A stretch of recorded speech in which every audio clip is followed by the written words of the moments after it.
உலகத் தமிழர்களுக்கும் தமிழறிந்த மாந்தர்களுக்கும் தமிழன் தொலைக்காட்சியின் வணக்கம். நேயர்களே, நமது அரசியல் அரங்கம் நிகழ்வில் கலந்து கொண்டு தனது கருத்துக்களை கூறுவதற்காக பாரதிய ஜனதா கட்சியைச் சேர்ந்த திருமிகு தலித் குடிமகன் அவர்கள் வருகை தந்திருக்கிறார். அவரோடு நாம் பேசுவோம். வணக்கம். வணக்கம். மகிழ்ச்சி. உங்கள் வருகைக்கு நன்றி. தமிழ்நாட்டின் அரசியல் களம் ஒரு சூடு பறந்த வண்ணமாகவே இருக்கிறது. ஏதாவது ஒரு சிக்கல் வருது, ஒரு பிரச்சனை வந்துகிட்டே இருக்குது. இப்போது சீமான் பற்றிய செய்திகள், அதாவது ஒரு கோர்ட் ஆர்டர், நீதிமன்ற அறிக்கையை அவங்க வீட்டில் ஒட்டுறாங்க, அதை கிழிக்கிறாங்க, அப்புறம் அதை கிழித்தவர்களை கைது பண்ணுறாங்க. இந்த மாதிரியான நிகழ்வுகளாக நடப்பதற்கு நடப்பதை நீங்கள் எப்படி பார்க்குறீங்க? இது தேவையில்லாத ஒன்று. போலீஸ் தன் கடமையை செய்து அதுக்கப்புறம் சட்டம் தன் கடமையை செய்ய போகுது. இதில் இடையில் ஒரு விளம்பர அரசியலாக இன்றைக்கு இது பார்க்கப்படுகிறது. காவல்துறையுடைய அத்துமீறல் அது மிக வேதனையான ஒன்று. இப்போ அந்த நீதிமன்ற அந்த உத்தரவை அவங்க அந்த கதவுல ஒட்டிட்டு போகிறாங்க, அதை கிழிக்கிறது சரியா? முதல்ல கதவுல ஒட்டினதே தப்பு. அவங்க யாரும் வாங்கலைன்னா அப்படி தான் ஒட்டிட்டு போவாங்க. எல்லாமே வாங்கலைன்னு யாரும் சொல்லலையே. வீட்டில் எல்லோரும் இருந்திருக்காங்களே, கூப்பிட்டு கொடுத்துருக்கணும். இல்லை சீமான் ஒரு நாடறிஞ்ச தலைவர், அவர் எங்கே இருக்கார், இப்போ என்ன செய்து கொண்டிருக்காருன்னு உளவுத்துறைக்கு தெரியும். வாங்க ஏற்கனவே ஒன்று கொடுத்து வாங்க மறுத்துட்டு தான் சொல்கிறாங்களே. இல்லையே, இப்போ அந்த முறை அவங்க கொடுத்துருக்கணுமே. இப்போ இந்த சம்பவம் நடக்கும்போது அவர் ஒரு இடத்துல கட்சி கூட்டத்தில் இருக்கிறாரு. அங்கே இருக்கிற போலீஸுக்கு கொடுத்து இப்போ டிஜிட்டலைஸ் ஆகி போச்சு. இங்கேருந்து அமிச்சா அங்கே போய் சேரப்போகுது. பிரிண்ட் எடுத்து கையில் கொடுத்து சைன் வாங்க போகிறாங்க. அதை பண்ணாமல் தேவையில்லாமல் வீட்டுக்கு வெளியே ஒட்டி அசிங்கப்படுத்தி அதை ஒரு பிரச்சனையாக்கி இதை விளம்பரப்படுத்துது. சீமான் பாரதிய ஜனதா கட்சியோட பி டீம் அப்படின்றதுனால அவருக்கு நீங்கள் சப்போர்ட் பண்ணி பேசுகிறீங்களா? அப்படிலாம் ஒன்றும் கிடையாது. எந்த குடிமகனுக்கு இப்படி நடந்திருந்தாலும் தவறு தான். போலீஸ் செஞ்சதில் மிகப்பெரிய தவறு இருக்குது. சம்மந்தப்பட்டவர்கிட்ட, குற்றம் சாட்டப்பவர்கிட்ட தான் சம்மன் வழங்கணும். இல்லை அவங்களுக்கு ரத்த சொந்தத்தில் சம்மன் வழங்கணும். இந்த ஒட்டிட்டு போவது என்பது தப்பு. தவறு. ஒரு நிருபர்கள் பேசும்போது அவர் நான் கோர்ட்டில் எல்லாம் ஆஜராக மாட்டேன் அப்படின்னு சொன்னார். அது சரின்னு நினைக்கிறீங்க? இல்லையே, நேற்று இன்னைக்கு அவருடைய ப்ரெஸ் மீட்லாம் நான் வருவேன் நான் சொல்லியிருக்காரு. அப்படியே ஒன்றும் சொல்லலையே. இல்லை, அதுக்கு முன்னாடி நான் போக மாட்டேன் அப்படின்னு சொன்னாராமே. இல்லை, அப்படியே இல்லை. நேற்று தொடர்ந்து 2 நாளாக நான் அவருடைய ப்ரெஸ் மீட் பார்த்துட்டு இருக்கிறேன். நான் கண்டிப்பாக போவேன் தான் சொல்லியிருக்காரு. இப்போ அந்த தொகுதி மறுசீரமைப்பு தொடர்பாக ஒரு கூட்டத்தை தமிழ்நாடு அரசு கூட்டியிருக்காங்க, 5ஆம் தேதி நினைக்கிறேன். அதில் எல்லா கட்சிகளுக்கும் அழைப்பு கொடுத்துருக்காங்க. அதேமாரி நாம் தமிழருக்கு அழைப்பு கொடுத்துருக்காங்க. ஆனால் நாம் தமிழர் கலந்து கொள்ளாது அப்படின்னு சொல்லி அந்த தலைமை ஒருங்கிணைப்பாளர் சொல்கிறார். இது சரின்னு நினைக்கிறீங்களா? ஏன்னா தமிழ்நாடு அரசு எல்லா கட்சிகளையும் கூப்பிடுறாங்க, அவர் மட்டும் வரமாட்டேன் அப்படின்னு சொல்கிறார். அந்த கூட்டமே தற்போதைக்கு தேவையில்லாத ஒரு கூட்டம். ஸ்டாலின் அவர்கள் தன்னுடைய செல்வாக்கு இழந்து வருகிறது என்பது தெளிவாகிவிட்டது. அந்த கூட்டத்தை அனௌன்ஸ் பண்ணுறதுக்கு முன்னாடி 2-3 நாட்களுக்கு முன்னாடி அரசு ஊழியர்கள், ஆசிரியர்கள் வீட்டிற்கு நீங்கள் போவீர்கள், நிச்சயமாக மீண்டும் நீங்கள் ஆள முடியாது. எல்லா ஆட்சி காலத்திலும் நடக்கிறது தானே. மிகப்பெரிய தீவிரமான போராட்டம், அதுவும் தற்செயல் விடுபெடுத்து. சாதாரணமான விஷயம் இல்லை. ஜாக்டோஜி அமைப்புலாம் எல்லாம் சேர்ந்து தற்செயலாக விடுபெடுத்து அந்த போராட்டத்தை வெற்றிகரமாக்கிட்டாங்க. அதை வெளியே பேசப்பட்டு மிக நீளமாக போகுது. இது தொடர்ச்சியாகிடும். அதுக்காக முட்டுக்கட்ட போகிறதுக்கு மத்திய அரசு மேலே ஒரு பொய்யான தகவலை பரப்பி இப்படி ஒரு கூட்டத்தை கூட்டுறாரு. அதுவும் 45-50 கட்சிகளை கூட்டிருக்காரு வரலாற்றில். இது யாருக்கு அவர் பயம் காட்டுறாரான்னா, அவங்ககிட்ட இருக்கிற ஒரு 10 கட்சிக்கு பயம் காட்டுறாரு. நாங்கள் 45 கட்சி 50 கட்சி கூட்டு வச்சுக்கிறோம். ஒரு கட்சிக்கும் ஒரு அமைச்சர் அமைச்சு அதை கடிதம் கொடுத்து கூட்டணும் சொல்லியிருக்கிறோம். உள்ளே இருக்கிற கூட்டணி கட்சிகளுக்கு ஒரு பயத்தை உருவாக்குவதற்கும், தனக்கு ஏற்பட்ட இந்த ஜாக்டோஜியோ போன்ற கூட்டமைப்புகளாக ஏற்பட்ட அதை சரி செய்வதற்குமானதான் இந்த கூட்டம். இப்போ இந்த மாதிரியான யுக்திகளை தான் உங்கள் ஒன்றிய அரசும் செய்தா? ஏதாவது தனக்குன்னு ஒரு பிரச்சனை வரும்போது வேறு எதையாவது ஒன்றை சொல்லி கிளப்பி விடுறதெல்லாம்? அப்படி இல்லை சார்.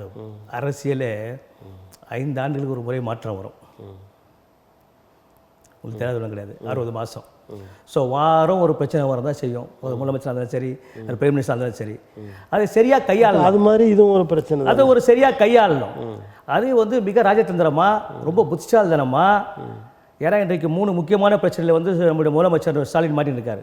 மும்மொழி பிரச்சனை, இந்த விஜயோட 2ஆம் ஆண்டு அரசியல் பேச்சுக்கள், 3வது இந்த அரசு ஊழியர்கள் ஆசிரியர்களுடைய போராட்டம்.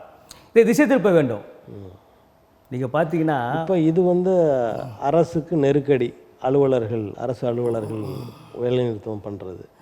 விஜயோட 2ஆம் ஆண்டு தொடக்க விழா அவருக்கு என்ன நெருக்கடியை தரப்போகுது? இல்லையே, தொடர்ந்து இன்னைக்கு வந்து விஜய் அவருடைய ஆட்கள் பேசும்போது 2ஆம் ஆண்டில் 67 77 மாதிரி 2026 அமையும் அப்படின்னு சொல்லியிருக்கிறாங்க. அதில் அவருக்கு ஒரு கலக்கம், ஒரு பயம். அதுலேயும் அந்த எது முனையே சரியா இல்லையா? 67 77 87 97 2027 அப்படி சொன்னால 26 ஒன்று வருது. இல்லை, மாற்றங்களை வச்சு சொன்னாங்க. அவர் பேசுறது வந்து சார் மாற்றங்களை வச்சு, ஆட்சி மாற்றங்கள் எப்படி செய்யப்படுகிறது அப்படின்ற மாதிரி பேசினாங்க. இப்போ முதலமைச்சருக்கு தூக்கம் போயிடுச்சு. இன்னைக்கு பார்த்தீங்கன்னா நாளைக்கு அவருடைய பிறந்தநாள். ஆமாம். அந்த பிறந்தநாளில் 25 கட்சியை கூப்பிட்டு பேச விடுறாரு. வாழ்த்துறை அவருக்கு வழங்குறாங்க. 25 கட்சி கையில் வச்சுக்க. போன முறையும் தான் நடந்தது அந்த மாதிரி. இல்லை மொத்தமே அவர் கூட்டணியே 10 கட்சி தான் இருந்தது. ஆனால் இப்போ 25 கட்சி இப்போ கூட்டில் இருக்கிற மாதிரி அவர் காட்டி நாளைக்கு அவர் வாழ்த்துறை. அது போதாது, 5ஆம் தேதி 45-50 கட்சியில் கூப்பிட்டு ஒரு ஆலோசனை கூட்டம். தேவையில்லாத ஒன்று. இப்போ இந்த தொகுதி வரையறை தொகுதியை மறுவரையறை செய்ய போகிறாங்க. அதுக்காக தான், ஆலோசனைக்காக தான் கூப்பிட்றாங்க. இல்லை, டீலிமிட்டேஷனை பொறுத்த வரைக்கும் நேற்றைக்கு முன்தினம் வந்த நம்முடைய மத்திய அமைச்சர் அமித்ஷா அவர்கள் மிக தெளிவாக சொல்லிவிட்டார். குறைக்க மாட்டோம், மிக தெளிவாக சொல்லிட்டாரு. அதாவது ஒரு பெரிய கோட்டை சின்ன கோடாக மாற்றுவது எப்படி அப்படின்னு சொன்னால், பக்கத்தில் இன்னொரு பெரிய கோடாக போடு அப்படின்னு சொல்லுவாங்க. அது மாதிரி இந்த கோடு அப்படியே இருக்கட்டும். இந்த 39 கூட்டல் 1 40 தொகுதி இருக்கும், அது அப்படியே இருக்கும். ஆனால் உத்தரப்பிரதேசத்தில் வந்து ஒரு 40 தொகுதி பெருசாக்கி ஏற்றிப்போம். ராஜஸ்தானில் இன்னும் ஒரு 20-25 தொகுதி அதிகப்படுத்திப்போம். அப்படின்ற போது தமிழ்நாட்டுக்கு அது ஒரு பின்னடைவு தானே. இது வந்து சார், பயந்தவன் கண்ணுக்கு இருந்ததெல்லாம் பார்த்து பயம்ன்ற மாதிரி இது ஒரு தேவையில்லாத ஒன்று தான். இது வந்து இந்த பிரச்சனையே தேவையில்லாத ஒன்று தான். ஏன்னா மும்மொழிக்குள் பேசி ஃபெயிலியர் ஆகிட்டாங்க ஸ்டாலின் தரப்பு. இப்போ இதை பேசிட்டு இருக்கிறாங்க. முழுக்க அவங்களுக்கு வந்து தோல்வி வந்து தெரிஞ்சிச்சு சார். அவங்களுக்கு வந்து ஜாக்டோஜியை கூட்ட தெளிவாக சொல்லிட்டாங்க. தமிழ்நாட்டில் கல்வி வந்து ஒழுங்காக தான் போயிட்டுருக்கு. இந்திய ஒன்றியத்தில் 2வது இடத்துல கல்வியில் இருக்காங்க தரத்தில். அப்படின்ற போது எதுக்கு ஏதாவது ஒன்றை கொண்டாந்து உள்ளே புகுத்திக்கிட்டு, இப்போ ஒரு சிஸ்டம் வந்து சரியாக போயிட்டுருக்குன்னா அதை அப்படியே ஃபாலோ பண்ணுறது தானே நல்லது. சிஸ்டம் சரியாக போகல சார். எனக்கு இன்றைக்கி அப்புறம் எப்படி 2வது இடத்துக்கு வந்திருப்பாங்க அவங்க? எனக்கு இன்றைக்கி வந்து 56 வயசு ஆகுது.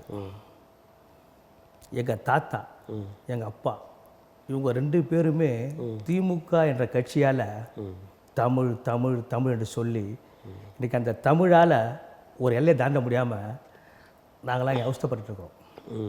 எதுக்கு தாண்டணும்னு நினைக்கிறீங்க? அன்னைக்கு வந்து 1.5 கோடி பேர் தாண்டி இங்கே வந்து வேலை பார்த்துக்கிட்டு தெரியல. அன்னைக்கு வந்து தமிழை தவிர நீ வேறு எதுவும் படிக்கக்கூடாது, தமிழ் தான் முதன்மை, தமிழ் தான் உயிர் சொல்லி இப்போ தமிழ் பல குடும்பங்கள் தலைவர் தமிழ் படித்தவங்கலாம் வீணாக போயிட்டாங்களா சார்? அடுத்த எல்லைக்கு போக முடியல சார். எந்த எல்லைக்கு போக முடியல? நாசாலே போய் கேளுங்க சார். இங்கே ஆங்கிலம் சரி வர கற்றுக்க முடியல. இவங்க பண்ண அந்த போராட்டங்கள்லாம் தமிழ் தமிழ் ஆங்கிலம் வேண்டான்னு சொல்லலை. கேளுங்க, ஹிந்தி ஒரு வார்த்தை கூட பண்ண முடியல. ஹிந்தி எதுக்கு வேணும்? இந்தியாவுக்குள்ளே ஹிந்தி ரொம்ப முக்கியம் சார். வெளிநாட்டுக்கு போனால் ஆங்கிலம் முக்கியம் சார். நம்ம நாட்டுக்குள்ளே தமிழ் முக்கியம் சார். ஒன்று சொல்கிறேன். இப்போ வந்து இந்த இது இருக்குல்ல, செல்ஃபோன் அலைபேசிலாம், அதில் நீங்கள் பேசுகிறீங்க, வேறு ஒரு மொழியில் பேசுகிறீங்க, அதை அப்படியே ட்ரான்ஸ்லேட் பண்ணுது. அப்புறம் எதுக்கு மொழி வேணும், இன்னொரு மொழி வேணும்? ஆமாம், நீங்கள் சொல்கிறது இன்னைக்கு 2026 லெஜிஸ்லேச்சரில், நான் சொல்கிறது பிஃபோர் உங்கள் அப்பா காலம் தாத்தா காலத்தை. ஆமாம். அதாவது தமிழ் மொழி ஒரு செழுமையான மொழி, வளமையான மொழி, எந்த காலத்தையும் நிற்கக்கூடிய மொழி. அதனால இன்னொரு மொழி தேவையில்லைன்னு அவங்க நினைச்சாங்க. ஆங்கிலம் வந்து உலக மொழியை மட்டும் படிக்க சொல்லி 2-3 தலைமுறைகளை வந்து தரையில் நிற்க வச்சது திமுக, திராவிட கட்சிகள். ஆனால் அந்த கட்சியோட தலைவரோட குடும்பத்தில் அவங்கெல்லாம் மற்ற மொழிகளை படிச்சு தான் நீங்கள் முன்னுக்கு வந்திருக்கிறாங்க. திமுக தலைவர் குடும்பம், நீங்கள் கலைஞர் கருணாநிதி குடும்பம் எடுத்துனீங்களா? நீங்கள் எல்லா மொழியும் படிச்சா நீங்க முன்னுக்கு வந்திருக்காங்க. அதாவது அது படித்து முன்னுக்கு வரல, அரசியலில் இருந்து ஊழல் பண்ணி முன்னுக்கு வந்தாங்கன்னு நீங்கள் தான் சொல்கிறீங்க. மறுபடியும் மொழி படித்ததுனால முன்னுக்கு வந்தாங்கன்னு சொல்கிறீங்க. சரி, அப்படி நீங்கள் சொல்லியிருக்கிற இது சரியாக இருந்தால் ஏன் இந்தி மொழி படித்த 1.5 கோடி பேர் இங்கே வந்து சில்லறை வேலை பார்த்துட்டு இருக்காங்க? நான் சொல்ல வர கணக்கு என்னென்னா, எம்பி தேர்தலில் சீட்டுகள் கொடுக்கும்போது தலைவர் கலைஞர் அவர்கள் அந்த கட்சியில் இருக்கிற ஏழைகள் கொடுத்த வரலாறு கிடையாது. அவர் கேட்குறப்பெல்லாம் உனக்கு ஹிந்தி தெரியாது, டெல்லி போனால் உனக்கு ஹிந்தி தெரியாது, டெல்லி போனால் ஹிந்தி பேசணும். இதை பல முறை கட்சியாளர் சொல்லி பல முறை கட்சியாளர் வேதனைப்பட்ட வரலாறு இன்றைக்கும் திருமண கூட்டங்களில் பொதுக்குள்ள பேசியிருக்கிறான். இந்த கர்நாடகாவில் நாங்கள் நடத்துறதுக்கு வந்தோம், நாங்கள் சீட்டு கேட்கும்போது உனக்கு ஹிந்தி தெரியாது. இல்லை, இப்போ நம்ம பாராளுமன்ற உறுப்பினர்கள்லாம் இங்கேருந்து போனவங்கெல்லாம் யாரும் ஹிந்தியில் பேசுகிறது, எல்லாம் தமிழில் பேசுகிறாங்க, ஆங்கிலத்தில் தானே பேசுகிறாங்க. சார், சீட்டு கொடுக்குறதுக்கு அவர் சொன்ன வார்த்தை சார், சீட்டு கேட்டால் அவர் சொல்கிற வார்த்தை ஏதோ உள்ளுக்குள்ளே தட்டி கழிக்கிறக்கா சொல்லியிருக்கலாம். அது எந்த வகையில் நியாயம்? அது தமிழ்னு தமிழுக்காக போராடி நடுத்தர வீதிக்கு வந்து சிறைக்கு சென்று. இல்லை, இப்போ நீங்கள் சொல்வதில் எவ்வளோ உண்மை இருக்குன்னு தெரியாது, ஏன்னா அவர் இல்லை. அதை பற்றி இல்லை, பழைய ரெக்கார்ட்ஸ் இருக்குது, நான் வேணா உங்களுக்கு கொடுக்குறேன். பழைய ரெக்கார்ட்ஸ் இருக்குது, நான் பேசுறது உண்மை தான் பேசுகிறேன். பாரதிய ஜனதாக்காரங்க ரெக்கார்ட்ஸ் கொடுக்குறேன்னு கொடுக்காம போகிறாங்களா அந்த மாதிரி? அது இல்லை, இது ரெக்கார்டு இருக்குது, நான் கொடுக்குறேன். சரி சரி. அதாவது இப்போ இந்தி அந்த ஒரு மொழியால் இந்த நாட்டில் வந்து அதை கற்றுக்கிட்டதுனால இந்த நாட்டில் முன்னேறியவர்கள் பட்டியல் அப்படின்னு எதுவும் இருக்கா பெருசா? சார், மொழி வந்து நமக்கு வந்து அவசியம். அதை நாம் வந்து எந்த மொழி வேணால் நம்ம பண்ணிக்க போகிறோம், இல்லைன்னு சொல்லல. இந்த அரசு ஏன் இருமொழி கொள்கை வந்து வச்சிருக்குது? இது போதும். அவங்க வீட்டில் மட்டும் அவங்க நடத்துகிற பள்ளிக்கூடங்கள்ல இப்போ ஒரு விஷயம் பாருங்கள், இந்த வடநாட்டில் வந்து திருமணத்தை அந்த இவங்க நம்ம வழக்கறிஞர் அருள்மொழி அதை சொன்னாங்க. அதாவது திருமணம் நடக்குது வடநாட்டில் என்னென்னவோ முன்னாடி, அதாவது சங்கீத்னு ஒரு இது, மருதாணி போடுறதுக்கு ஒன்று, இந்த மாதிரிலாம் நடத்துகிறாங்க. இதெல்லாம் பண்ணணும், தமிழ்நாட்டுக்காரன் பண்ணணும் அப்படின்னா அது என்ன நியாயம் சார்? ஒருத்தருக்கு ஒரு சடங்கு இருக்கும். ஆமாம், இது எங்களுக்கு ஒரு சம்பிரதாயம் இருக்கும். தமிழுக்கு எங்களுக்கு இதுதான், தமிழ் ஆங்கிலம், தமிழுக்கு ஒரு சம்பிரதாயம் சடங்கு இருக்குது. அவ்வளோ முடிஞ்சு போச்சு. ஆமாம், நீங்கள் உள்ள நீங்கள் சார் முடிச்சு போடுறீங்க. நீங்கள் போடுற முடிச்சு எப்படி இருக்குன்னா, தமிழை தவிர வெறும் தெரிஞ்சிக்கூடாது. தெரிஞ்சுன்னா நாட்டால் குரல் கொடுக்க ஆரம்பிச்சிருவோம். இன்றைக்கி படிச்சு வந்து போராட்டம் பண்ணுறாங்க. அதாவது எதுவுமே கற்றுக்கக்கூடாது, படிக்கக்கூடாதுன்னு சொல்கிற கதை தான் உங்களோட கதையாக. திமுகவுடைய எண்ணம் சார், திமுகவுடைய எண்ணமே அதுதான். அப்படி எப்படி 2வது இடத்துக்கு வர முடியும்? அதாவது தமிழ்நாடு மொத்த இந்தியாவில் 2வது இடத்துல கல்வி தரத்தில் இருக்குது. அது யார் சொல்கிறது? பாரதிய ஜனதா கட்சி ஆட்சி தான் சொல்லுது. அப்படி இருக்கும்போது அது நீங்கள் வேணான்னு சொல்கிறது எப்படி நியாயம் வரும்? சார், அவங்க சொல்கிற கல்வித்தரம் வந்து மற்ற சப்ஜெக்டு ஒன்லி நீங்கள் சொல்கிற மொழி பாடத்தை வச்சு சொல்ல, மற்ற சப்ஜெக்ட் வச்சு தான் சொல்கிறாங்க அவங்க கல்வித்தரத்தில். இன்ஜினியரிங் எல்லாம் சேர்ந்து தான். ஆமாம், இன்ஜினியரிங், டாக்டர், அதை சேர்த்தா கல்வித்தரம் எல்லாம் மொழியும் சார்ந்து தான். அதை நீங்கள் பார்த்தீங்கன்னா போன முறை தமிழ்நாட்டில் பெரிய தலைகுனிவு 10th +2 தமிழில் நிறைய பேர் ஃபெயிலாக இருக்கிறான். ஆமாம், மிகப்பெரிய தலைகுனிவு போன ரிசல்ட்டில். உத்தரப்பிரதேசத்தில் லட்சக்கணக்கில் ஹிந்தியில் ஃபெயிலாக இருக்கான். அதை யார் போன ரிசல்ட்டில்? இந்த கதையில் உத்தரப்பிரதேசத்தில் லட்சக்கணக்கில் ஹிந்திலே ஃபெயிலாக இருக்காங்க. அதை சொல்ல மாட்டேங்கிறீங்களே? அதெல்லாம் நடந்து கொண்டு தானே இருக்கிறது. ஆக நீங்கள் அதாவது தமிழ்நாட்டில் கல்வியை முன்னுக்கு கொண்டு வந்து அதை செயல்படுத்தி கொண்டிருக்கிற திராவிட கழகங்களை அந்த வேலையை செய்ய விடாமல் இந்த தமிழ்நாட்டு மக்கள் படிப்பறிவு இல்லாமல் இருக்க வேண்டும் அப்படின்னு ஒரு கருத்தோடு தான் பாரதிய ஜனதா கட்சி தனது ஒவ்வொரு அடியையும் முன்னெடுத்து வைக்கிறது, தமிழ்நாட்டின் மேல் ஆதிக்கம் செலுத்துகிறது அப்படின்னு சொல்கிறாங்க. இல்லை, இது வந்து முற்றிலும் பொய் சார். எங்களுடைய ஒவ்வொரு அடியும் முன்னெடுத்து வைக்கிறது ஆட்சி அதிகாரத்துக்காக தவிர இது போன்ற செயலுக்காக அல்ல. ஆட்சியை கைப்பற்ற வேண்டும், இந்த அரசை தமிழ்நாட்டை ஆள வேண்டும்ன்றதுக்காக தான் என்னுடைய ஒவ்வொரு அடியும் முன்னுக்கு தவிர நீங்கள் சொல்கிற குற்றச்சாட்டு தவறு. சரி, நான் வந்து பிரித்து பார்க்குறேன்ற மாதிரி நினைக்க வேண்டாம். தென்னாட்டில் உள்ளவர்கள் அறிவாளிகளா, வடநாட்டில் உள்ளவர் அறிவாளிகளா அப்படின்னு ஒன்று பேசணுன்னா நீங்கள் எது சார்பாக நிற்பீங்க சார்? ஒரு தேசம் என்று சொன்னால் கடைக்கோடியில் இருக்கிறவங்க கூட அறிவாளியாக இருப்பான். கடைக்கோடியில் இருக்கிறவங்க கூட இங்கே இருந்தால் தான் அறிவாளி, அங்கே தான் அறிவாளி அப்படிலாம் பெரும்பான்மைன்னு ஒன்று இருக்குல்ல. அதாவது இந்த பேருந்தில் பயணிக்கிறவர்கள் ஆண்கள் அதிகம் இல்லை பெண்கள் அதிகம் அப்படின்னு ஒன்று இருக்குது. அது பேருந்து சரி வரும் சார், படிப்பு சரி வரும். எடுத்துக்காட்டுக்காக சொல்கிறேன், எஜுகேஷன் சிஸ்டம் சரி வரா சார், அது பேருந்து சரி வரும். அதாவது சிறந்த வல்லுநர்கள், ஆசிரியர்கள், பயிற்றுனர்கள் இருந்தால் அந்த ஏரியா, அந்த பள்ளி வந்து உயர்ந்த நிலைக்கு வரும். அது மாதிரி மக்கள் நல்ல கல்வி அறிவு இருந்ததுன்னா அந்த இடம் முன்னக்கு. படிக்காதவர்களே இன்றைக்கு மிகப்பெரிய பேர் எடுத்துருக்காங்க. கல்லூரிக்கு போகாதவர்கள், பள்ளிக்கு போகாதவர்கள்லாம் அவங்களுக்கு எந்த ஆசிரியர் கற்றுக் கொடுத்தாங்க? எங்கே போய் அவங்க வந்து பாடம் கற்றுக்கினாங்க? அவங்களாம் வரலாற்று மிகப்பெரிய ஆட்களா இல்லையா? அப்படி படிக்காதவங்களே வரும்போது ஏன் ஹிந்தி படிக்கணும் ஏவி விடுறீங்க? சார், வேலை வாய்ப்பு என்று போகும்போது ஒரு நாட்டுக்கு செல்லுகின்ற போது, நம்ம தேசம் இந்தியாவுக்குள்ளவே செல்லுகின்ற போது, இப்போ ஒன்றும் இல்லை, இப்போ ஒரு ஏர்போர்ட் போனீங்கன்னா அங்கே அந்த மொழி பிரச்சனை. ஏர்போர்ட்டில் போனால் நம்ம இங்கிலீஷ் தெரியுது, நம்ம பார்க்குறோம், நம்ம ட்ராவல் பண்ண முடியுது. இங்கிலீஷே தெரியல, என்ன ஆவாங்க சொல்லுங்கள்? அதுக்கு இங்கே 2 மொழியை வச்சுருக்கோமே, தமிழும் ஆங்கிலம். 2 மொழி பத்தாது சார். ரூபா நோட்டில் எத்தனை மொழி இருக்குதோ அத்தனை மொழியும் ஒரு குடிமகன் படிச்சு ஆகணும் சார், தெரிஞ்சுக்கணும் சார். அது தெரிஞ்சுக்கிட்டா பரவாயில்ல. ஆமாம் சார். ஆனால் அந்த ஹிந்தி மட்டும் தெரிஞ்சாலே போதும்ல பேசுகிறீங்க சார். நாங்கள் அப்படி சொல்லலையே சார், நாங்கள் அப்படி திணிக்கலையே சார். நீங்கள் தான் சார் திணிக்கிறேன்னு சொல்கிறீங்க, நாங்கள் திணிக்கல சார். பள்ளிகள்லாம் இப்போ இன்னொருத்தர் வந்து ஒரு குஜராத்தி மொழியை வச்சுங்க, அவர் படிக்க போகிறேன்னா குஜராத்தி ஆசிரியர் கிடையாது, ஆனால் ஹிந்தி ஆசிரியர் இருக்காங்க. அப்போ இருக்கிறவங்கள்ட்ட பிள்ளைகள் போய் படிக்க வைப்பாங்களா, இல்லை இல்லாத மொழிக்கு தேடிட்டு கிடப்பாங்களா? அது யார் தப்பு? அது மத்திய அரசு ஸ்கூல் தப்பு. அதான் ஆசிரியர் நியமனம் பண்ணுவது யாரு? அது மத்திய அரசு தான் சார். ஆசிரியர் நியமனம் பண்ணுவது யாரு? மத்திய அரசு தான். ஸ்கூல் சார், ஸ்கூலு அந்த மேனேஜ்மெண்ட், அந்த போர்டு அவங்க பண்ண வேண்டியது. அது இப்போ அவங்களோட அதாவது இருக்கிற கல்வி அந்த எல்லைகள் அதிகாரங்கள் எல்லாம் மாநிலத்தில் இருந்தது. இப்போ வந்து ஒன்றியம் எடுத்துக்கிட்டாங்க. அப்படின்ற போது அதை கவனிக்க வேண்டியது அவங்க தான் ஆசிரியர். மற்ற மொழிகளுக்கான ஆசிரியர் நியமிப்பதில்லை, வெறும் இந்திக்கு மட்டும் ஆசிரியர் வச்சுருக்காங்க சார். பின்னடைவு பணியிடங்கள் வந்து எல்லா துறையிலையும் இருக்குது. ஸ்டேட் அண்ட் சென்டர் பார்த்தீங்கன்னா கூட பேக்லாக் வேகன்சிஸ். சரி, அண்ணாமலையை மாற்ற போகிறாங்களாமே, உண்மையா சார்? தமிழ்நாடு தலைவராக இன்னொருத்தர் புதிய ஒரு முகத்தை கொண்டு வர போகிறாங்க அப்படின்னு சொல்கிறாங்க. எனக்கு தெரிந்த வரையில் இல்லை. எங்களுடைய எழுச்சி தலைவர் அண்ணாமலை இருந்தால் மட்டுமே 2026 தேர்தலில் எழுச்சி தலைவர் சொல்லும் போல எனக்கு எழுச்சி தமிழர் எழுச்சி தமிழர் இருக்காரு. அவர் வந்து விடுதலை சிறுத்தைகள் கட்சி தலைவர் திருமாவளவன் அவர்கள். இல்லை, அவரை நாங்கள் சொல்றது எழுச்சி தலைவர் என்பது எங்களுடைய பாரதிய ஜனதா கட்சியுடைய தமிழ்நாடு தலைவர் திரு அண்ணாமலை அவர்கள். அண்ணாமலையார் அவர் முன்னுக்கு பின்னும் முரணாவே பேசுகிறாராமே, ஏதாவது ஒன்று சொல்கிறாரா? முதலமைச்சர் பேசாதே அவர் பேசுகிறாரு. நம்ம முதலமைச்சர் மு.க. ஸ்டாலின் அவர் பேசாதே அவர் பேசிடுறாரு. என்ன அந்த மாதிரி முரணா? என்னைக்கு நம்முடைய முதலமைச்சர் சரியாக பேசியிருக்காரு சொல்லுங்க? நம்முடைய முதலமைச்சர் மு.க. ஸ்டாலின் என்னைக்கு சரியா பேசியிருக்காரு? பேசிட்டே தானே இருக்காரு. ஏதோ ஒரு பேசிட்டு இருப்பார் அவர் பாட்டுன்னு. இன்னைக்கு அவர் எல்லாம் அப்பான்னு கூப்பிடுன்றாரு. அதுக்கு போன வருஷம் பிள்ளை எனக்கு பெரியவரு கூப்பிடுறாரு. இல்லைப்பா, அதாவது அவர் சொல்லலை, அவர் போய் மக்களை பார்க்கும்போது நிறைய பிள்ளைகள் அப்பான்னு கூப்பிடுறாங்களாம் அவரை. அதனால அதை சொல்லுங்க, அதில் மகிழ்ச்சியாக இருக்கேன் அப்படின்னு சொல்கிறார். அது வந்து ஒரு உணர்வு பூர்வமான ஒரு வருஷம் என்னை பெரியவர்னு கூப்பிடுங்கன்னாரு. என் புள்ள உதயநிதியை சின்னவர்னு கூப்பிடுங்கன்னாரு. இப்போ தன்னைத்தானே அப்பான்னு கூப்பிடுங்கன்றாரு. அப்படி யாரும் அந்த மாதிரி அவர் சொல்லலையே. ஆதாரம் வச்சுருக்கீங்களா? பத்திரிக்கையில் விளம்பரமே இருக்குது சார். சின்னவர்களே வருக, பெரியவர்களே வருக, அது அவங்க சொன்னாங்க. விளம்பரமே வருது. இல்லை, அவங்க 2 பேரும் விளம்பரம் கொடுக்குறேன். விளம்பரம் இருக்குது, அது யார் வேணாலும் சொல்லாமல் எப்படி சார் வந்து பெரியவர் சின்னவர்? அண்ணாமலை அவர்களே முதல்வர்னு கூட நீங்கள் போடுறீங்க. முதல்வர் ஆகிட்டாரா என்ன? அதெல்லாம் இல்லைல்ல. பத்திரிக்கையில் யார் வேணாலும் எதை வேணாலும் பேசலாம், அவங்க சொல்லலைல்ல.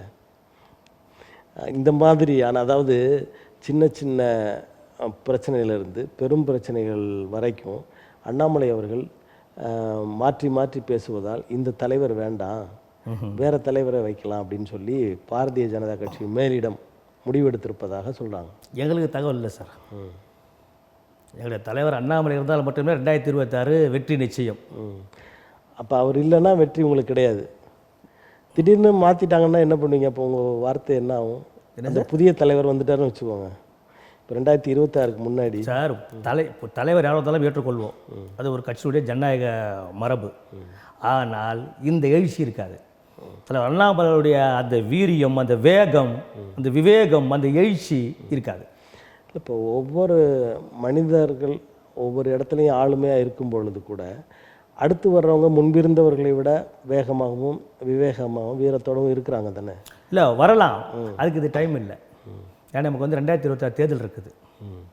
அப்போ அது வரைக்கும் இவர் தான் இருப்பார். ஆமாம், இருந்தால் தான் வந்து இது ஒரு அந்த ரேஸ் சார். இப்போ நீங்கள் சொல்கிறீங்க, நீங்கள் ஒரு தலைவராக இருக்கிறீங்க, அதாவது ஒரு முக்கிய பொறுப்பில் இருக்கீங்கன்னு வச்சுக்கோங்க. பொறுப்பு இனிமேல் தருவாங்க, அது வேறு.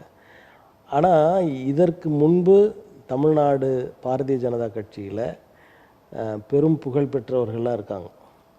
அவங்களுக்கெல்லாம் அண்ணாமலையை பிடிக்கலன்றாங்களே சார். எல்லோரும் பிடிச்சிட்டா நாடு தாங்காது. நீ இந்து கடவுள்லேயே 100 கடவுளுங்கிறாங்க. இந்து கடவுளில் அப்படின்னா என்ன அர்த்தம்? அவங்களுக்குள்ளே போட்டி இருக்குது. இப்போது தமிழ்நாட்டில் தமிழக வெற்றி கழகம் நடிகர் விஜயோட அந்த கட்சி மிக பெருமளவில் ஆதரவாளர்களை கொண்டுள்ளது. வாக்குகளும் அதிகமான வாக்குகளை பெறுவதற்கான வாய்ப்புகள் அவங்களுக்கு இருக்குது. தமிழ்நாட்டில் 3வது பெரிய கட்சியாக உருவெடுக்கக்கூடிய நிலையில் அது போய் பயணத்தை தொடர்ந்து கொண்டிருக்கிறது அப்படின்னு சொல்கிறாங்களே, உங்கள் கருத்து? 2ஆம் ஆண்டு நிகழ்ச்சியிலேயே பிரசாந்த் கிஷோருக்கு அந்த பயம் வந்து போச்சு. பிரசாந்த் கிஷோர் தன்னுடைய பேச்சிலேயே நான் சும்மா தான் வந்தேன், விஜயுடைய வெற்றி தோல்விக்கு நான் காரணம் கிடையாது. பிரசாந்த் கிஷோரே ஓப்பன் ஸ்டேட்மெண்ட்டு. இப்போ பிரசாந்த் கிஷோருக்கே தெரிஞ்சு போச்சு. இப்போ ஆதவ அர்ஜுனாவுக்கு தெரிஞ்சு போய் தான் விஜயால் ஒன்றும் பண்ண முடியாது, வெல்ல முடியாது தெரிஞ்சு போய் தான் நமக்கு மேலே எங்கே அந்த பழி வந்துருமோ அப்படின்னு தான் பிரசாந்த் கிஷோர் கூட உள்ளே விட்டுக்கிறாரு அவர். சரி, ஆனால் அவர் வெளியில் இப்போ அங்கே வந்து பிரச்சனை வரணும்னா வெளியில் போயிருக்கணும்ல. இல்லை, உள்ளது வேடிக்கை பார்க்கணும்ல. பிரசாந்த் கிஷோர் கூட உள்ளே விட்டுக்கிறாரு. அந்த பிரசாந்த் கிஷோரே பேசும்போது விஜய் வெற்றி பெறும்னா உங்ககிட்ட தான் இருக்குது. யாரை சொல்கிறாரு? தொண்டர்களை 10 நிர்வாகிகளை பார்த்து சொல்கிறாரு. ஒருத்தரும் தினம் 10 பேரை மெம்பராக சேர்க்கணும் அப்படின்னு சொல்கிறாரு. யார்? பிரசாந்த் கிஷோர். அந்த தொண்டர்களுக்கும் நிர்வாகிகளுக்கும் இதுனா சோப்பு சீப்பு ஷாம்பு விற்கிறதா ரோட்டில் பொருளை பார்த்து ஒன்று வாங்கிக்கிங்க நான் இன்றைக்கி 10 பேருக்கு விற்றேன் 20 பேருக்கு விற்றேன் சொல்கிற கதையே அது வந்து. நீங்கள் மிஸ்டு கால் கொடுத்து உறுப்பினர் சேர்த்திங்க, அதை விட இது பரவாயில்ல தானே சார்? எல்லா கட்சியிலையும் மிஸ்டு கால் உறுப்பினர் இருக்குது. எல்லா கட்சியிலையும் மிஸ்டு கால் உறுப்பினர் இருக்குது. இப்போ நீங்கள் ஒன்று பார்த்தீங்கன்னா சார், கமலஹாசன் வெற்றி பெற்ற முதலமைச்சர் அரவிந்த் கெஜ்ரிவாலையே கூப்பிட்டு வந்து கட்சி ஆரம்பித்தார். நம்முடைய பினராயி விஜயன் அவர்களுடைய ஆலோசனை கேட்டு பண்ணார். கட்சியில் கமலஹாசன் கதை என்னாச்சு? ராஜ்யசபா எம்பி ஆக போகிறாருங்க சார். ராஜ்யசபா எம்பி யார் ஒன்றா ஆகலாம் சார்? இது ஒரு பெரிய விஷயமா சார்? அப்படியா? ஆமாம். இப்போ நீங்கள் ஆகலை. புரட்சி தலைவி ஜெயலலிதா அம்மா இருந்தாங்களே, அங்கே போய் பாருங்க ராஜ்யசபா எம்பி யாரெல்லாம் இருக்காங்கன்னு சொல்லிட்டு. சரி, நீங்கள் ஆகலாம்ல. இப்போ வந்து நீங்கள் ஒரு பெரிய அரசியல் பாரம்பரியம் உள்ள குடும்பத்தில் சார். எங்களுக்கு வந்து பதவி ஆசை கிடையாது சார். எங்களுக்கு 80 மக்கள் மேலே வரணும். பதவி ஆசை இல்லை, 80 மக்கள் முன்னுக்கு வரணும். பதவி ஆசை இல்லை, பண ஆசை இருக்குன்ற இல்லை சார். 80 மக்கள் மேலே வரும், 80 மக்கள் முன்னுக்கு வரணும் சார். அதான் சார் கூடிய வேலை தான் நாங்கள் வேலை பண்ணிட்டு இருக்கிறோம். இப்போது நான் எம்பி ஆகணும்னு நினச்சிருந்தாக்கா அன்றைக்கே கருணாநிதி அவருடைய காலிலையோ இல்லை ஜெயலலிதா காலிலையோ வந்து ஆசீர்வாதம் வாங்கியிருந்தேன்னா நான் இன்னொரு எம்பி ஆகிருப்பேன், இன்னொரு எம்எல்ஏ ஆகிருப்பேன். ஏங்கன்னா தன்மானத்தோடு இருக்கிற ஆட்கள் நாங்கள் அந்த மாதிரி போயிட்டு காலில் வந்து அங்கே போய் வேலை செஞ்சு கும்பிடு போட்டு இப்போ கமலஹாசன் அவசியங்கள் கிடையாது. கமலஹாசன் காலில் விழுந்துட்டாருன்றீங்களா? கமலஹாசன் வந்து அறிவாலயத்தில் வந்து அடிமை ஆகிட்டார் சார். கமலஹாசன் அறிவாலயத்தின் அடிமை தான் கமலஹாசன். நீங்கள் காலில் விழுகிற கதையை சொன்னீங்க, அதை கமலஹாசனும் அதை சார் அரசியலில் சினிமா இந்த ரெண்டுலேயும் வந்து கால்ற விழுற கலாச்சாரம் வந்து இருக்குது. அது ஒன்று சொல்லப்படாத எழுதப்படாத அண்ணா திராவிட பிளெஸிங் ஒன்று வந்து பிளெஸிங்ன்ற வழியில் போகும். என்னது ஒன்று வந்து அண்ணா திராவிட முன்னேற்ற கழகத்தில் அம்மையார் இருக்கும்போது அது நடந்தது. ஆனால் திராவிட முன்னேற்ற கழகத்தில் அந்த மாதிரியான நடைமுறைகள் யாரும் காலில் இல்லை. அப்போ கலைஞர் காலில் எவ்வளோ பேர் வந்துருக்குறாங்க. ஆனால் அவங்க விழக்கூடாதுன்னு சொல்கிறாங்க சார். காலில் விழுறத சில தலைவர்கள் ஏற்றுக்கிறது இல்லை. ஆனால் சில இடங்களில் அது கட்டாயமாக்கப்படுகிறது. சில இடங்களில் நீங்கள் சினிமா துறை எடுத்துக்கன்னா நீங்கள் கம்பல்சரி காலில் வந்து ஆகணும். சரி, 2026 முதலமைச்சர் அண்ணாமலையா விஜயா? சார் எங்களை பொறுத்தவரை நான் எங்களுடைய தலைவர் எழுச்சி தலைவர் திரு அண்ணாமலை அவர்கள் தான் முதலமைச்சராக வரணும்னு நாங்கள் நினைக்கிறோம். சரி, அது காலத்தின் கட்டாயம், காலத்தின் கோலம், அது எப்படி போகும்னு சொல்ல முடியாது. நீங்கள் இதை சொன்னீங்கன்னா நிறைய பேர் சிரிக்க போகிறாங்க. எப்படி சார்? அதாவது 4 இடங்களை வச்சுருக்கிறவங்க எப்படி 243 இடங்களுக்கு அதாவது அந்த இடத்தையெல்லாம் போட்டிக்கிட்டு 117க்கு மேலே வந்துடுவாங்க சார். உங்களுக்கு பிஜேபியோட வரலாறு தெரியுமா தெரியாதா? டெல்லி வரலாறு தெரியுமா தெரியாதா? இப்போது டெல்லி வரலாறு 2ல் ஆரம்பித்தோம், இன்றைக்கி ஆட்சி பிடிச்சுமா இல்லையா? நிறைய இந்த விலைக்கு வாங்குற கதையெல்லாம் பார்த்து அது இல்லை சார், உண்மை வரலாறு. இப்போது டெல்லி வரலாறு எப்படி எவ்வளோ எண்ணிக்கை என்ன ஆரம்பத்தில், இன்றைக்கி என்ன? ஆனால் இந்த வாக்குப்பதிவு இயந்திரத்தை விட மாட்டேங்கிறீங்களே. எல்லாரும் சொல்கிறாங்க அதை வந்து நிறைய மோசடி பண்ணுறாங்க, அதில் அது வேண்டாம் அப்படிலாம் சொல்கிறாங்க. தோத்தவன் சொல்கிற பொய்யா அப்படி சார். தோத்தவங்க வாக்குப்பதிவு இயந்திரம் சரியா இல்லை, நீங்கள் நம்முடைய மாண்புமிகு முதலமைச்சர் மு க ஸ்டாலின் போய் கேளுங்க, அவர் சொல்லுவார். சர்டிஃபிகேட் அவர் கொடுப்பாரு. இன்னும் ஒரு செய்தியும் சொல்கிறாங்க, அவர் தான் கொடுப்பார் சர்டிஃபிகேட், நல்ல இயந்திரம் வாக்குப்பதிவு இயந்திரம். ஏன்னா அவர் தொடர்ந்து ஜெயிக்கிறார் இல்லையா? இல்லை, இன்னொரு செய்தி சொல்கிறாங்க, வாக்குப்பதிவு இயந்திரம் வந்து ஒரு விலை இருந்ததுன்னா ஒரு குறிப்பாக ஒரு 50,000 வச்சுக்கோங்க. அதை வந்து பழுது, அதாவது ஏற்கனவே பதிவானதெல்லாம் எடுத்துகிட்டு மறுபடியும் பழுது நீக்கி சரி பண்ணுறதுக்கு கூடுதலாக 10,000 ஆகுது, 60,000 ஆகுது. ஆனால் அதுக்கு பதிலாக புதுசாக வாங்கலாமே அப்படின்னு ஒரு கருத்தை சொல்கிறாங்க. ஆனால் அவங்க அப்படி பண்ணுறதில்ல. பழுது நீக்கிறேன்னு சொல்லிட்டு வேறு ஏதாச்சும் பிப்பு மாற்றி அவங்களுக்கு சாதகமான வாக்குகளை பெறுவதற்கான வேலையை தான் செய்கிறாங்க பாரதிய ஜனதா கட்சின்னு சொல்கிறாங்க. சார், நம்முடைய வாக்குப்பதிவு இயந்திரம் நம்பகத்தன்மை உள்ளதா இல்லையா என்பதற்கு ஒரே சாட்சி யார் தெரியுமா இந்தியாவில்? நம்முடைய மாண்புமிகு முதலமைச்சர் மு க ஸ்டாலின் தான். அவர் கேளுங்க சொல்லுவார். இங்கே வந்து தமிழ்நாட்டோட அரசியல் உங்களுக்கு தெரியும். என்னதான் பண்ணாலும் திராவிட அரசியல் தான் வெற்றி பெறும். அதனால இந்த இடத்த விட்டுட்டு மற்ற இடங்கள்லாம் நீங்கள் சூழ்ச்சி செய்யாதான் சொல்கிறாங்க. நீங்கள் எங்களுக்கு சர்டிஃபிகேட்டு மு க ஸ்டாலின் கொடுப்பார் சார். வாக்குப்பதிவு இயந்திரம் எந்த அவர் தான் வாக்குப்பதிவு இயந்திரம் வேணான்றாரு. நம்பகத்தன்மை உள்ளது அது வேணான்றாரு. அவரும் வாக்குச்சீட்டு தான் வேணுன்றாரு. அப்போ யாரோட வாக்குப்பதிவு இயந்திரத்தோட குற்றமா இல்லை பாரதிய ஜனதா கட்சி? தோத்தவங்க வந்து பேசுறது சார். அது தோத்தவங்க பெனாத்துறது, பேசுறது இல்லை. இப்போ ஜெயிச்சது இல்லை. இப்போ வெற்றி பெற்ற மு க ஸ்டாலின் அவர்களும் அதை சொல்கிறார். இது அவர்கிட்ட தான் கேட்கணும் நீங்கள். ஏன்னா அவர் வந்து நல்லா இருக்குன்னு தான் சொல்லியிருக்காரு வாக்குப்பதிவு இயந்திரம். அண்ணாமலை தான் 26ல் முதலமைச்சர், அதுதான் எங்களுக்கு ஆசை அப்படிலாம் சொல்கிறீங்க. ஆனால் நாட்டை ஆண்டு கொண்டிருக்கிற முதலமைச்சர் திருமிகு மு க ஸ்டாலின் அவர்கள் நாங்கள் 200 தொகுதிகளை பெற்றுவிடுவோம், நாங்கள் தான் ஆட்சி அமைக்க போகிறோம் அப்படின்னு சொல்கிறார். அது அவர் நம்பிக்கை சார். அது நான் சொல்லியா, அவருக்கு மிஷினை பற்றி நல்லா தெரியும். அதனால் மிஷின் மேலே நம்பிக்கை வச்சுருக்காரு. அவரோட நம்பிக்கை அது. அவரோட நம்பிக்கை வீண் போகும். இல்லை, அவர் என்ன சொல்கிறார், எங்கள் நிர்வாகம் நல்லா இருக்குது, நாங்கள் சிறப்பான ஆட்சியை செய்து கொண்டிருக்கிறோம், திராவிட மாடல் ஆட்சி சிறப்பான ஆட்சின்றார். சார், கேவலமான ஆட்சி தான் திராவிட மாடல் ஆட்சி. முந்தானத்து ஒரு சம்பவம், ஜெயிலேருந்து ஒரு அக்யூஸ்ட் நீதிமன்றம் விசாரணைக்கு போகிறான். சரி, போயிட்டு திரும்பி சிறைக்கு வரான். உள்ள 8 அக்யூஸ்டுக்கு சேர்ந்து கஞ்சா கொண்டு வந்தியா இல்லையா, ஏன் கொண்டு வரல அப்படின்னு அடிச்சு உதச்சி அவன் ஹாஸ்பிட்டல் அட்மிட் ஆகிருக்கான்.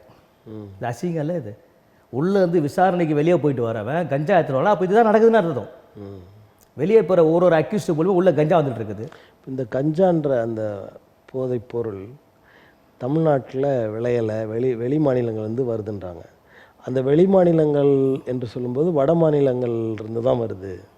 அதற்கு காரணம் பாரதிய ஜனதா கட்சியின் பெரிய பொறுப்பாளர்கள் தான் காரணம். அவங்க தான் அதை அப்படி கடத்துறாங்கலாம் சொல்கிறாங்க. தப்பு சார். அது வீட்டு தோட்டம் அமைச்சு ஒருத்தரும் கஞ்சா பயிர் செய்கிறாங்க. ஒரு வீட்டு மாடியிலையும் போயிட்டு தமிழ்நாட்டிலையா? ஆமாம், தோட்டத்தை போய் செக் பண்ண சொல்லுங்கள். மாடி தோட்டத்தை போயிட்டு இப்போ அவங்க செக் போலீஸா இல்லை, அவங்க செக் பண்ணுறதை விட நீங்கள் இந்த இடத்துல இருக்குன்னு சொன்னீங்கன்னா எளிதாக இருக்குமே போய் பிடிக்கிறது. சார், இன்றைக்கி நீங்கள் நாட்டில் பார்த்தீங்கன்னா போலீஸை விட ஒரு கேவலமான ஒரு டிபார்ட்மெண்ட்டு, ஒரு துறை, ஒரு ஆளுங்க இருக்க முடியாது. நடைபெற கொலையில் பார்த்தீங்கன்னா இவன் காட்டி கொடுத்தா அவன் கொண்டாடுறான். இவன் எதுக்கு போய் காட்டி கொடுக்கணும்? போலீஸ் உளவுத்துறை எது இருக்குது? போலீஸ் எதுக்கு சம்பளம் வாங்குது? போலீஸ் எதுக்கு ஜீப்பு? இப்போ ஒவ்வொருத்தருக்கும் ஒரு காவல்துறை பணியாளரை போட முடியுமா? அப்படி இல்லை சார். போலீஸுன்னா ஒரு இன்ஸ்பெக்டர்னா இன்ஸ்பெக்ஷன் கரெக்டாக இருக்கணும், ஆய்வு கரெக்டாக இருக்கணுமா இல்லையா? இப்போது இங்கே தப்பு நடக்குதுன்னு சொல்லி ஒருத்தர் சொன்னால் அவனை கொண்டுடுறானுங்க. போலீஸ் என்ன தகவல், முதல் தகவல் இருக்குல்ல, காட்டி கொடுத்தா கொண்டுட்டானுங்க. இப்போ பாருங்கள், முந்தானத்து அந்த 68 பேர் அந்த கள்ளக்குறிச்சி அவர் 2 பேர் வெளியே வந்து 2 பேர் சாவச்சிட்டானுங்க. திரும்பி அரெஸ்ட் பண்ணிக்கிறானுங்க. இதை விட கேவலம் வேறு எங்கன்னா இருக்குமா? 68 பேரை கொண்டுக்கிறானுங்க.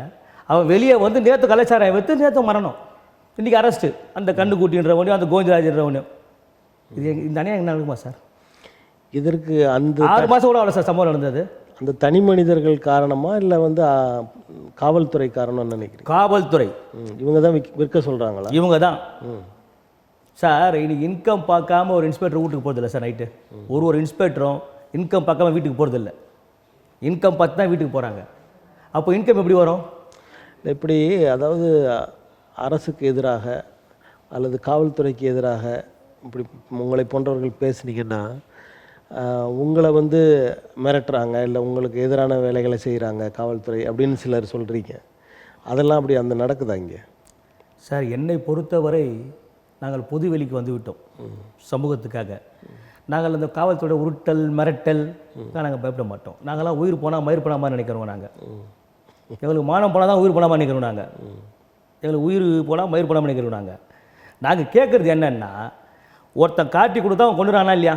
இவன் கஞ்சா வைக்கிறான், இவன் சாரா வைக்கிறான், காட்டி அப்போ அவனுக்கு காட்டி கொடுக்குற வேலையை இப்போ ஒரு தெருக்குள்ள நடக்கிற தப்போ ஒருத்தர் காட்டி கொடுக்கணுமா? உனக்கு பெட்டிஷன் போடணுமா?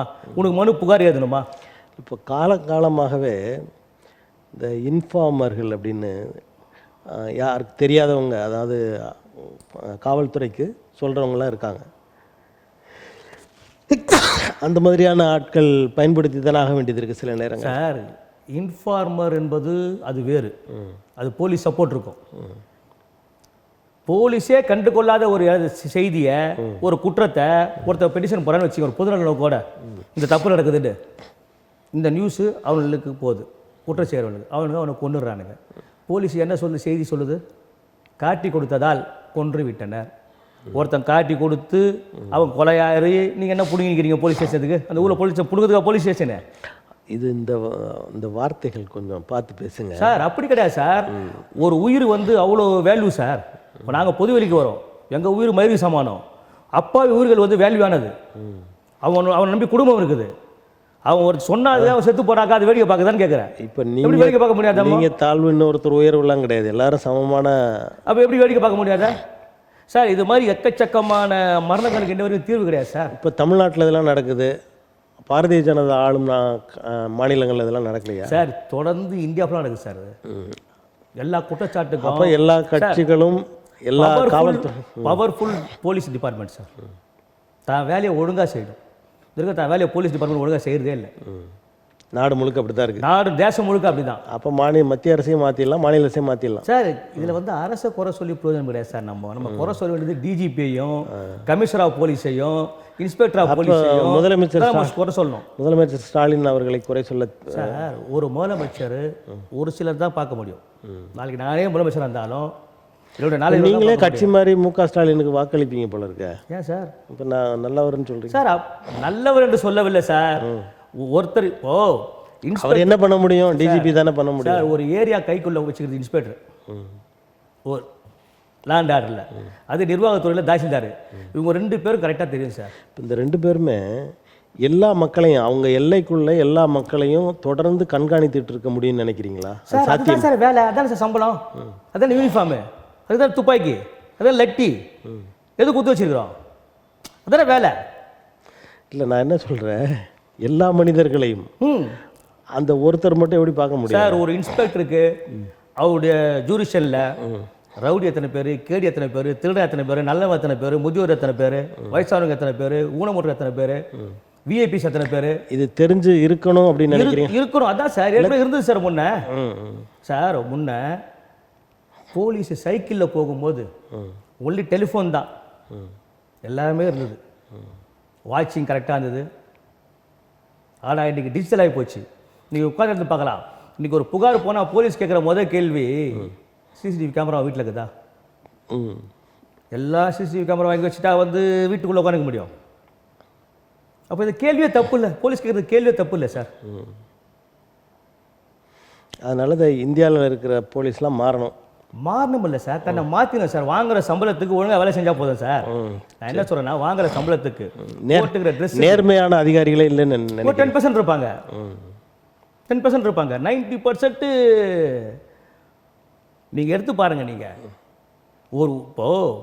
ஒரு இடத்துல தப்பு நடக்குதுன்னு போலீஸ் தான் ஸ்மெல் பண்ணணும், போலீஸ் தான் வாட்ச் பண்ணணும், போய் கேட்ச் பண்ணணும். இந்த 3 விட்டுருது. யாரா சொன்னால் அவனை போய் காட்டி கொடுக்குறது, இவன் தான் அவனை பெட்டிஷன் போட்டான், இவன் தான் அவன் சொல்லிட்டு போயிட்டான், அவனு இதுவா போலீஸு. இப்போ பாரதிய ஜனதா கட்சி நீங்கள் ஆட்சிக்கு வரணும்னு விரும்புகிறீங்க. தமிழ்நாட்டை பொறுத்த வரைக்கும் அதற்கான வாய்ப்புகள் இல்லை அப்படின்னு நிறைய பேர் சொல்கிறாங்க. பொதுவாக பார்த்திங்கன்னா தலித் மக்கள், பட்டியலின மக்கள் பாரதிய ஜனதா கட்சியில் பெரும்பாலானவர்கள் கிடையாது, ரொம்ப குறைந்த அளவு இருக்காங்க. நீங்கள் உங்கள் பெயர்லேயே ஒரு தலித்துன்னு ஒரு பெயர் இருக்குது. அப்படிப்பட்ட நீங்கள் பாரதிய ஜனதா கட்சிக்காக வரிந்து கட்டி கொண்டு பேசுவது என்பது சரின்னு நினைக்கிறீங்களா? இது வரிந்து கட்டி கொண்டு பேசுவதல்ல. இருக்கிற இடத்துல உண்மையாக இருக்கணும், நியாயமாக இருக்கணும், நேர்மையாக இருக்கணும், பேசியாகணும். இல்லை, அந்த கட்சி உங்கள் மக்களை மதிக்கிறதே இல்லைன்றாங்களா? அப்படின்னு எப்படி நீங்கள் சொல்கிறீங்க? அதாவது அவர்களுக்குரிய இடஒதுக்கீடு, சலுகைகள் இவற்றையெல்லாம் சரியாக கொடுக்கறதில்ல. இன்னொன்று மாட்டுக்கறி சாப்பிட்றத பிரச்சனை பண்ணுறாங்க. அதான் ஓபிசி மக்கள் கூட, மற்ற மக்கள் கூட கோழி அறுக்கிறது, கிடா வெட்டுறது, அந்த பிரச்சனைக்குள்ளாக்குகிறது. அசைவம் சாப்பிடுகிறவங்களாம் மனிதர்கள் எல்லாம் பேசுகிறாங்க. இந்த மாதிரி பேச்சுக்கள் எல்லாம் பாரதிய ஜனதா கட்சியில் இருக்கிறவங்களே பேசுகிறாங்க. அதனால் இந்த மக்களுக்கெல்லாம் அவங்க எதிரிகளாக தெரிகிறார்கள், எதிர்ப்பாக பேசுகிறார்கள். அப்படி கிடையாது சார். இன்றைக்கு இந்தியாவில் 140 கோடி பேருன்னு சொல்கிறாங்க. இன்றைக்கி இந்துக்கள் 40 கோடி பேர் தான் அந்த புனித நீர். அது 50-55 மேலே போயிடுச்சு. போனாங்க. அப்போ இதுலேருந்து தெரிஞ்சுக்கணும் மெஜாரிட்டி யார் இருக்கிறாங்கன்னு. ஆமாம், இந்து மக்கள் இருக்காங்க. இந்துக்கள் அல்லாதவர்கள் 140 கோடி பேர் தான் சார் போயிருக்கிறாங்க இதுக்கு. எல்லாம் இப்போ பிரகராஜில் ஒரு வீடு இங்கே சென்னையில் இருக்காரு வச்சுங்க, ஒருத்தர் தினமும் ஒரு 500 ரூபா சம்பாதிக்கிறவர், அவர் எப்படி குடும்பத்தோடு போக முடியும் ஒரு இந்து சார்? அது வந்து கட்டாயம் சார். அது இந்துக்களுக்கு புனிதம். சில பேர் தண்ணியை கொண்டு வந்து நீ எவ்வளோ கஷ்டப்பட்டாலும் சரி அங்கே போயிட்டு வந்துரு. ஆமாம். இப்போ நீங்கள் கணக்கு பார்த்தீங்கன்னா 140 பேருக்கு இது வந்து அறிவுபூர்வமான ஒரு செயல் நினைக்கிறீங்களா சார்? அந்த காலத்தில் இருக்கிறவன் போகிறான், இல்லை சார், காசே இல்லாதவன் எப்படி போவான்? அந்த தண்ணியே கெட்டு குட்டி சவராகி போச்சு. ஒன் சைடு கோல் அடிக்கிறீங்கப்பா. இல்லை இல்லை இல்லை, ஆயத்து பேச சரதனம். சரி சரி. நான் ஒரு இந்திய குடிமகன், அதுக்கப்புறம் தலித் குடிமகன். நான் முதல்ல ஒரு இந்திய குடிமகன், அதுக்கப்புறம் தலித். அந்த ரத்தம் அடிக்கடி பேசுது. அந்த தண்ணி குடிப்பதற்கோ எதற்கும் பயன் இல்லைன்னு ஒரு ரிப்போர்ட் வந்துடுச்சு. பசுமை. ஆனால் சிஎம் என்ன சொல்கிறார்? நாங்கள் சிஎம் குடிப்பதற்கு பயனுள்ள தண்ணி சிஎம் சொல்கிறார். அந்த காலத்தில் வந்து பண்ணி வச்ச அந்த சங்க சம்பிரதாயங்கள், சடங்குகள், இப்படி அது ஒரு நம்பிக்கை இல்லை. இப்போ அந்த மாதிரியான மூட பழக்கங்களை அதிகமாக தங்கள் கையில் வைத்து கொண்டு அதை ஆட்சி அதிகாரத்தோடு தொடர்பு படுத்தி இப்படிலாம் நீங்கள் நடக்கணும்னு சொல்கிறது பாரதிய ஜனதா கட்சி தான் சொல்கிறேன் சார். அது அவங்க ஸ்டைலு. இங்கே தமிழ்நாட்டில் தமிழ் பேச சொல்கிறது இவங்க ஸ்டைலு. இது திராவிட மாடல். நீங்கள் எந்த ஸ்டைல்? நீங்கள் எந்த ஸ்டைல்? நாங்கள் ஜென்ரல் ஸ்டைல். இப்போ உங்களுக்கு கிடைக்க போகிற பதவி கூட கொஞ்சம் பிரச்சனை ஆயிரும் போல இருக்கு சார். பதவிக்காக நான் என்னோட தன்மானத்தை எடுக்க இல்லைன்றி சார். பதவிக்காக என்னோட தன்மானத்தை எடுக்க முடியாது. தலித் குடிமகன் வந்து சாதாரண ஒரு ஆள் கிடையாது. ஒரு மாபெரும் இனத்தினுடைய ஒரு குடிமகனாக நான் வந்து இங்கே வந்து உட்காந்துருக்கிறேன். அதில் வந்து எங்களுடைய எதிர் புரட்சியாளர் பாபா சாஹேப் அம்பேத்கர் சொன்னது போல் என்னை விட இந்த நாடு பெரியது, நாட்டை விட என் மகன். இன்னும் ஒரு செய்தி, இப்போ அந்த டெல்லியில் முதல்வரானாங்களே ரேகான்னு ஒருத்தங்க, அவங்க வந்து அம்பேத்கர் அவர்களோட படம் இருந்தது அவங்க அலுவலகத்தில், அதை எடுத்துட்டாங்களாம் சார். கெஜ்ரிவால் சிஎம்மாக இருக்கும்போது அவருடைய சீட்டுக்கு பின்புறம் பாபா சாஹேப் அம்பேத்கர் படமும் பகத்சிங் படமும் வச்சுருந்தார். இவங்க ரேகா குப்தா பதவியேற்ற உடனே இவங்க பின்னாடி வந்து பிரைம் மினிஸ்டர் படமாக ஜனாதிபதி படம் வச்சுட்டு எதிரில் ஆப்போசிட்டில் அந்த படம் 2 பேர் படத்தையும் வச்சுருக்காங்க. அதுக்குள்ளே வந்து கெஜ்ரிவால் குரூப்பு பிரச்சனை ஏன் அப்படி மாற்றம் பண்ணணும்னு என்ன? அதாவது எப்போவும் பார்த்தா ஒரு உயர்ந்த மனிதர்கள், இந்த நாட்டுக்காக சேவை செய்தவர்கள் அவங்க இருப்பாங்க, இந்த முதலமைச்சருக்கு பின்னாடி அவங்க இருப்பாங்க. வர்றவங்க எல்லாரும் அவரை பார்ப்பாங்க, அவருடைய மறுபடியும் தான் இவர், அவர் மாதிரியே இவர் உண்மையாக இருப்பார் அப்படின்னு நினைப்பதற்காக தான் அதை வச்சாங்க. ஆனால் அதை எடுத்துட்டு இப்படி மாற்றி வைக்கிறது என்ன நியாயம்? அப்படி கிடையாது சார். ஒருத்தரும் அந்த பொறுப்புக்கு வர ஒருத்தருக்கும் ஒரு மதம், இனம், சாதி பின்புலம் உண்டு. அவங்களுக்கு ஒரு ரோல் மாடல் உண்டு. இருக்கிறத அப்படியே வச்சுக்க மாட்டாங்க, எல்லாம் மாற்றிப்பாங்க. அது ஒன்றும் தவறு கிடையாது. இப்போ நான் டெல்லி சிஎம் வந்தால் என் பின்னாடி வந்து அம்பேத்கர் படம் இருக்கும், இன்னொருத்தர் சிஎம் ஆனால் விவேகானந்தர் படம் இருக்கும். அது எப்படி நம்ம தப்புன்னு சொல்ல முடியும்? ஆனால் விவேகானந்தர் அவர் வந்து வேறு மாதிரியான ஒரு போற்றப்பட வேண்டிய மனிதர். ஆனால் அம்பேத்கர் அவர்கள் இந்த நாட்டிற்கு சட்டத்தை தந்தவர். இன்றைக்கி இந்த இயந்திரம், அரசு இயந்திரம் சரியாக போகிறது என்றால் அவர் தான் அச்சாணி, அவர் தான் அதை பண்ணார். அப்படின்ற போது அவருக்குரிய முக்கியத்துவம் எல்லாரை காட்டிலும். நீங்கள் கோயிலில் கொண்டே அம்பேத்கர் படத்தை வைக்கணும்னு நான் சொல்லலை, ஆனால் அரசாங்கம் நடத்துகிறவர்கள், அரசை செயல்படுத்துகிறவர்கள் அந்த இடத்துல அவரை வைக்கணுமா இல்லையா? ஆமாம் சார். இந்தியாவில் இருக்கிற நீதிமன்றங்களில் ஃபுல்லாக பாபா சாஹேப் அம்பேத்கர் படம் வைக்கணும் இல்லை, பல முறை அதுக்காக வந்து கண்டிச்சிருக்கிறோம், கோரிக்கை வச்சிருக்கிறோம். சரி, இப்போ உங்கள் ஆட்சி தானே இருக்குது, பாரதிய ஜனதா கட்சி. ஆமாம் சார், இருக்குது சார். அம்பேத்கர் அவர்களுக்கு ஒரு படத்தை வைக்க சொல்லலாம்ல சார். அம்பேத்கர் அவர்களுக்கு மிகப்பெரிய நன்மைகளை அவருடைய இறப்பிற்கு பிறகு செய்தது ஒன்லி பாரதிய ஜனதா கட்சி தான், காங்கிரஸ் கிடையாது. அதாவது இப்போ நீங்கள் பாரதிய ஜனதா கட்சியை பொறுத்த வரைக்கும் பொதுமக்கள், அதாவது இந்துத்துவாவை விரும்புகிற இந்து வெறியர்கள் அல்லாத அந்த மக்கள் எல்லாமே சிறுபான்மையினர், தலித் மக்கள், பட்டியலின மக்கள் இவங்களுக்கெல்லாம் எதிரானது பாரதிய ஜனதா கட்சி அப்படின்னு சொல்கிறாங்க. சார் அப்படி சொன்னால் எப்படி சார் நம்ம வந்து ஆட்சியை கேப்சர் பண்ண முடியும்? சொல்கிறவன் சொல்லிட்டு தான் சார் இருப்பான், தோத்தவன் உலர்ந்து தான் இருப்பான், பழி சொல்கிறவன் பழி சொல்லிட்டு தான் இருப்பான். நாங்கள் ஆட்சி அதிகாரத்தில் இருக்கிறோமே சார். நாங்கள் அது நீங்கள் வந்து அந்த சமய மத வெறி ஊட்டி அந்த மாதிரியான ஒரு நிலைக்கு கொண்டு வந்துடுறீங்க. அப்படிலாம் ஒன்றும் கிடையாது சார். பொய்யான குற்றச்சாட்டு. மத வெறியெலாம் வந்து யாரும் ஊட்ட வேண்டியதில்லை. இந்த மத வெறி, இந்த சாதி வெறி, இனவெறி எல்லாம் தானாக வந்து திடீர்னு ஒரு நாள் ஃபயர் ஆகும், திடீர்னு ஒரு ஃபயர் ஆகும், பெருசாக ஆகும். யாரை போய் ஊட்ட வேண்டியதில்லை, அந்த வேலையை செய்ய வேண்டிய அவசியம் கிடையாது. இப்போ தமிழ்நாட்டில் அண்ணா திராவிட முன்னேற்ற கழகத்தோடு பாரதிய ஜனதா கட்சி மறுபடியும் கூட்டணி அமைக்கப் போகிறது, நீங்கள் எல்லோரும் ஒன்றா சேர்ந்துருங்க, இல்லைன்னா ஒவ்வொருத்தரோட வழக்குகளும் வெளியில் வரும், அதனால் ஒன்றாக சேர்ந்து எங்களோட இணைந்து கூட்டணி வைத்து கொண்டு நீங்கள் வந்து தேர்தலை சந்திக்கணும் அப்படின்னு பாரதிய ஜனதா கட்சியில் தலைமை இடத்துல இருக்கிறவங்கெல்லாம் இங்கே உள்ள அதிமுக சகாக்களை மிரட்டுகிறார்கள் அப்படின்னு சொல்கிறார். சார் அந்த வேலையை செய்ய வேண்டிய அவசியம் கிடையாது சார் எங்களுக்கு. அண்ணா திமுக நாளாகி போச்சு, அது எப்படி நீங்கள் ஒன்றாக்குவீங்க? முடியாத காரியம். இப்போ 4 பேருமே தவறு செஞ்சவங்களா இருக்காங்களாமே, அதனால் அவங்கள மிரட்டி ஒன்றாகுங்கன்னு சொல்கிறாங்களாம். சார் ஒன்றாக்குனால வந்து மக்கள் ஓட்டு போட்டுருங்க சார். இப்போ இங்கே அண்ணா திமுக எங்கே சார் ஓட்டு இருக்குது? இப்போ என்னங்க 2வது பெரிய கட்சி தமிழ்நாட்டில் முடிஞ்சு போச்சு சார். அது ஆண்ட கட்சி சார், முடிஞ்சு போச்சு கதை. அது 2வது இப்போ நாங்கள் தான், பாரதிய ஜனதா கட்சி தான். திமுக அடுத்தபடியே இப்போ நாங்கள் தான் இருக்கிறோம்.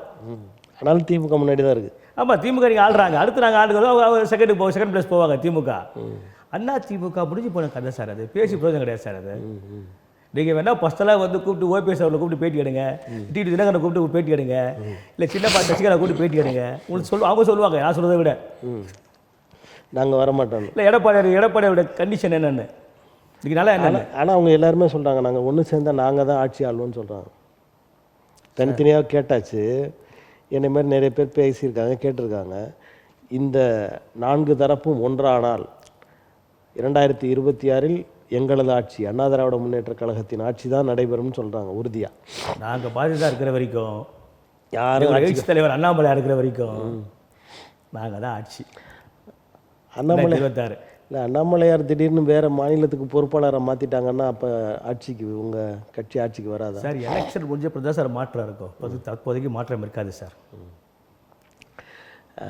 நாம் தமிழர் கட்சி அவங்க வந்து நாங்கள் முதலமைச்சர் ஆகிடுவோம், மக்கள் எங்களை புரிஞ்சுக்கிட்டாங்க, 2, 4, 6, 8 வரைக்கும் வந்துட்டோம், பர்சன்டேஜ் ஒழுக்காடு நாங்கள் வாக்கு விகிதம் வந்துட்டோம், அதனால் நாங்கள் தான் நாட்டை பிடிக்க போகிறோம், தமிழர்களுக்கான ஆட்சி, தமிழ் மகன் ஒருவன் தான் முதலமைச்சர் அப்படின்னு பேசுகிறாங்க.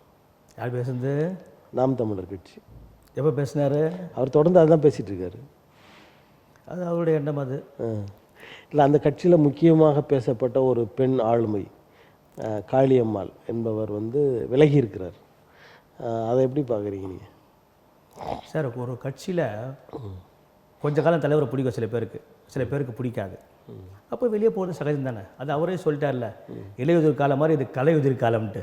அவர் நாம் தமிழர் கட்சி தலைவர் சீமானே சொல்லிட்டாரு. இப்போ இந்த மாதிரி போயிட்டே இருந்தால் அவங்களுடைய வலிமை குறைஞ்சு போகும் இல்லையா? புதுவான ஆள் உள்ளே வருவாங்க, வயசானவங்க போயிட்டா இளமையானவங்க உள்ளே வர போகிறாங்க. ஆனால் தொடர்ந்து நீங்கள் வந்து நாம் தமிழர் கட்சிக்கு ஆதரவாக தான் இருக்கீங்க. அப்படி கிடையாது சார். ஒரு கட்சி நடத்துறது ரொம்ப கஷ்டம். ஒரு கட்சி தலைவராக எங்களுக்கு தெரியும். அது இன்றைக்கி சீமான் அவர்கள் தன்னுடைய முயற்சியில் இவ்வளோ முன்னெடுத்து வந்திருக்காரு. இல்லை, இந்த மாதிரியான நேரங்களெல்லாம் நீங்கள் ஆதரவு அளிக்கிற நீங்கள் பாரதிய ஜனதா கட்சியும் சீமான் கட்சியும் ஒன்றா சேர்ந்து கூட்டணி அமைத்து நின்னா வெற்றி பெறுவதற்கான வாய்ப்புகள் இன்னும் அதிகமாக இருக்கும் சார். எங்களுக்கு வந்து இப்போ 10 கட்சி இருக்கிறோம், இன்னொரு 10 கட்சி வரப்போகுது. 20 கட்சி கூட்டணி கண்டிப்பாக எங்களுடைய ஆட்சி 2026 எங்களுடைய தலைமையில் இருக்கும் சார். இருக்கிற கட்சியெல்லாம் ஓடிட்டு தனியாக நிற்க போகிறீங்கன்னு பேசுகிறாங்க. அப்படிலாம் போய் சார். அது யார் சார் ஓடுறாங்க? இப்போ பாமக வந்து உங்களோட இல்லை போல இருக்கு. இருக்கிறாங்க, இல்லைன்னு எப்படி சொல்லுவீங்க நீங்கள்? அவங்க வந்து அதிமுகவோட பேசி கொண்டிருக்கிறார்கள் அப்படின்னு சொல்கிறாங்க. சார் எல்லோரும் எல்லார்கிட்டையும் பேசுவாங்க சார், ஆனால் கடைசியாக நாங்கள் தான் சார் எல்லாருக்குமே. இப்போ தமிழ்நாட்டில் நிறைய இடங்களில் பாரதிய ஜனதா கட்சி இல்லை, அதற்கான தளம் இங்கே கிடையாது. அதனால் பாரதிய ஜனதா கட்சி எந்த நேரத்திலும் தமிழ்நாட்டை ஆள முடியாது, தாமரை மலரவே மலராது அப்படிலாம் சொல்கிறாங்க. தவறு சார். தாமரை வந்து ஏற்கனவே மலர்ந்துருக்குது. இந்த 2026 எலெக்ஷனில் பரவலாக மலரும். ஏன்னா 234 தொகுதியிலே வந்து எங்களுக்கு வந்து பூத் கமிட்டி இருக்காங்க. அதனால் வந்து எலெக்ஷன் வந்து சந்திக்கிறதுல வந்து எந்த வித ஐயப்பாடும் கிடையாது. நேற்று ஆரம்பித்த விஜய் கட்சி இன்னும் தான் பூத் கமிட்டி போட போகிறாங்க. அது மாநிலத்தில் தான் சொன்னாங்க. எங்களுக்கு ஏற்கனவே நாங்கள் 2-3 எலெக்ஷன் சந்திச்சிருக்கிறோம். இந்த இப்போ வாக்காளர்கள் சேர்ப்பு முகாம்லாம் நடந்ததில்ல, அதில் திராவிட முன்னேற்ற கழகத்துக்கு செயல்பட்ட அந்த உறுப்பினர்கள் அந்த அளவிற்கு விஜய் அவருடைய கட்சி ஆட்களும் செயல்பட்டாங்க. மற்ற கட்சிகளும் அதற்கு அப்புறம் தான் அப்படின்றாங்க. அந்த அளவிற்கு அவங்க வந்து ஒவ்வொரு ஊர்லேயும் இருக்கிறாங்க. யார் சார்? தமிழக வெற்றிக் கழகம். பொய்யான தகவல். திராவிட முன்னேற்ற கழகத்தில் இருக்காங்க திமுகவுக்கு. அதே அளவுக்கு அவங்களும் திமுகவுக்கு இருக்காங்க. அதே அளவுக்கு அவங்களும் வேலை செஞ்சுருக்காங்க அந்த உறுப்பினர் அந்த வாக்காளர் சேர்ப்பு நேரத்தில். பொய். ஏன்னா இப்படி ஒரு தகவல் நம்முடைய சூப்பர் ஸ்டார் ரஜினிகாந்த் அவர்கள் கட்சி ஆரம்பிக்கும் போது இதைத்தான் மொதல் பண்ணாங்க. பேஸ் லெவல் தான் மொதல் பண்ணாங்க. அந்த பேஸ் லெவல்லையே மிகப்பெரிய குளறுபடி, மிகப்பெரிய தவறு வந்து கண்டுபிடிச்சிட்டான். அந்த இதுவே ஒழிச்சிட்டாங்க. அவங்க கட்சி ஆரம்பிக்கிற அந்த எண்ணத்தையும் விட்டுட்டாங்க. ஏன்னா ஒரு ஆதார் கார்டு போட்டால் 4 கட்சியில் மெம்பர் இருக்கிறது காட்டுது. அதில் ரஜினிகாந்த் அப்செட் ஆகி அவங்க நிர்வாகிகள்லாம் கூப்பிட்டு திட்டி, என்னையா பார்க்குறீங்க, எவ்வளோ பேரை சேர்த்துறீங்க, 1000 பேர் சேர்த்துறீங்க, 1000 பேரில் 900 பேர் மாற்று கட்சிக்காரனாக இருக்கான், 100 பேர் தான் ரஜினி ரசிகனாக இருக்காங்க. அவர் பாரதிய ஜனதா கட்சி கொஞ்சம் ஆதரவு இருந்ததுனால தான் அப்படின்னு சொல்கிறாங்க. என்ன ஆதரவு வந்தோம்? அவர் அதாவது பாரதிய ஜனதா கட்சியின் தலைமையில் இருக்கிறவங்கள சொல்கிறது படி தான் அவர் நடந்து கொண்டார் ரஜினிகாந்த். ஏன்னா அதனால தான் இந்த அர்ஜுன் அவர் பேரை ஒருத்தரை வந்து அர்ஜுனமூர்த்தி அவர்களை அவரோட கட்சிக்கு அனுப்புனதும் பாரதிய ஜனதா கட்சி. சார் எனக்கு தெரிஞ்சு சார், நடிகர்கள் இருக்கிறாங்கள, நடிகர்கள் அவங்களுக்கு வந்து சுயமான புத்தி கிடையாது, சுயமான அறிவும் கிடையாது. சொல்லப்போனால் இதெல்லாம் ரொம்ப உண்மை பேசுகிறேன், தப்பு. உண்மை பேசுகிறேன். அவங்க எப்படிறான்னா காதலை வச்சுட்டு பின்னாடி இருக்கிற இயக்குனர் என்ன சொல்கிறாரோ அதை செஞ்சே பழக்கப்பட்டவங்க. இப்போ மோடி அப்படி தானே இப்போ பேசுகிறதெல்லாம் யாரோ காதலை தான் சொல்லி அவர் பேசுகிறது. நான் சொல்கிறத வாங்கிக்கோங்க சார். அதை கேட்டே பழக்கப்பட்டவங்க. Front, back, reverse, left, right, move, action, இதையே பழக்கப்பட்டவங்க கடைசி வரைக்கும் அப்படி தான் இருப்பாங்க. அவங்களா எழுந்து தன்னெழுச்சியாக வந்தால் தான் மட்டுமே ஜெயிக்க முடியுமே தவிர அரசியலில் பின்னாடி ஒருத்தர் வந்து ஏற்கிறாங்க, பின்னாடி ஒருத்தர் சொல்கிறாங்க, அந்த பேச்சுக்கிட்ட தான் வந்து பண்ண முடியாது. இதை நான் எங்கே பார்த்தேன்னா, உண்மையை சொல்கிறேன், கமலஹாசன் அவர்கள் வந்து கட்சி ஆரம்பித்தார். அப்போது நான் வந்து என்னோடய தனி கட்சி நடத்தின்னு இருக்கிறேன். அப்போது அவருக்கு நாங்கள் ஆதரவு கொடுக்குறோம். முதல் எம்பி எலெக்ஷன் நிற்கும் போது ஆதரவு கொடுக்குறோம். ஃபஸ்ட் எலெக்ஷன் அவர் சந்திக்கும் போது அப்போ கமலஹாசன் அப்பாயின்மெண்ட் கொடுக்குறாரு, நீங்கள் வந்து பாருங்கன்னு. போய் பார்த்து அவருக்கு அந்த பொக்கையை கொடுத்து அந்த லெட்டர் கொடுக்குறோம், ஆதரவு கிடைத்து. அதை வாங்கிறதுக்கு 4 ரவுண்டு சுற்றினார் சார் அவர். நான் வந்து எல்லா விஐபிஸும் பார்த்துருக்கேன். ஜெயலலிதா அம்மையார் உட்பட எல்லாம் அவங்க அந்த ஸ்தானத்தில் உட்காந்துருப்பாங்க. நம்ம நுழைஞ்சோடனே வாங்க வணக்கம்வாங்க, லெட்டர் கொடுத்து அவங்க பக்கத்தில் வரப்பாங்க, பேசுவாங்க, முடிஞ்சிச்சு. Photo shoot. கமலஹாசன் கிட்ட ஃபோட்டோ எடுக்கிறதுக்கு 4 சுற்றுறாரு சார் கமலஹாசன் அவர் ரூமுக்குள்ளேயே.